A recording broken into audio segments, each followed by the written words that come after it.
waxaas been maaha aniga horta nin Soomaaliya muwaadin oo dhaladaan ahay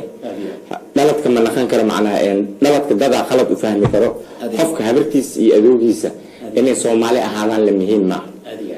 way aniga gumeysiyaan soo marnay waxyaalo badan aan soo marnay adduunkana meel walba ku jira aniga aabeyga nin Soomaali fanaan la ka saayo waa Abdicasiis Nuur Tarsan nin muxtaraf ah waa fanaan la ka saayo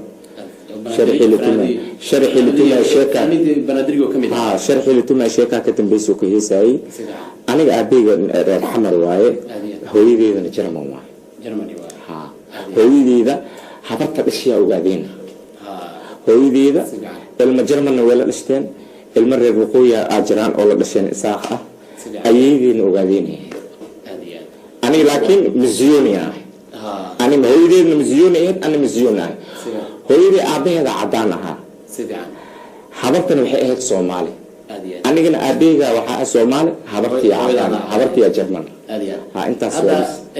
gobolka miskiin ma hooyadaada ma kale sii dhashay oo misawa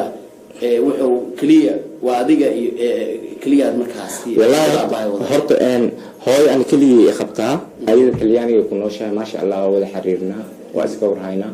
aabana wadankooda jooga naag kale qaba caruur kale leeyahay oo aniga igu aabe ma sha Allah alxamdulillah way waan filayaa in dooli oo markaa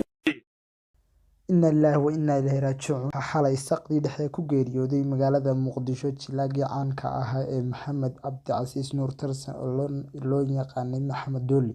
ayaa ku geeriyooday xalay saqdi dhexe magaalada Muqdisho isagoo u geeriyooday xanuun haye awgeed Dooli ayaa lagu xasuustaa doorkii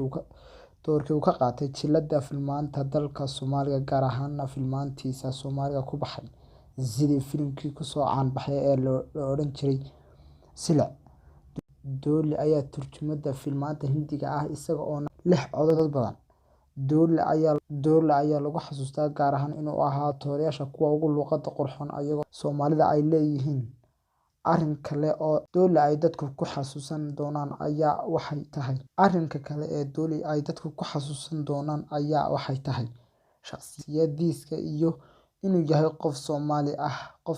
ah una dhashay dalka Talyaaniga Dooli ayaa ugu dambeyn sheegay inuu yahay Soomaali aabihiina yahay nin fanaan caan ah oo la wada garanayo una ahaa Abdicasiis Nuur Tarsan kana tirsanaa hoobaladii Waaberi Banaadiriga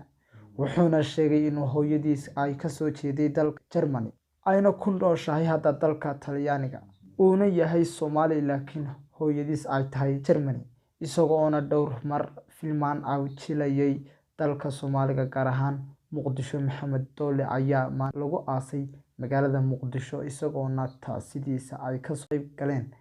dad aad u fara badan oo isugu jira fanaanin jalayaal asxaab eheladiisa abwaano iyo dad shacab ah oo taageeri jiray Maxamed Dooli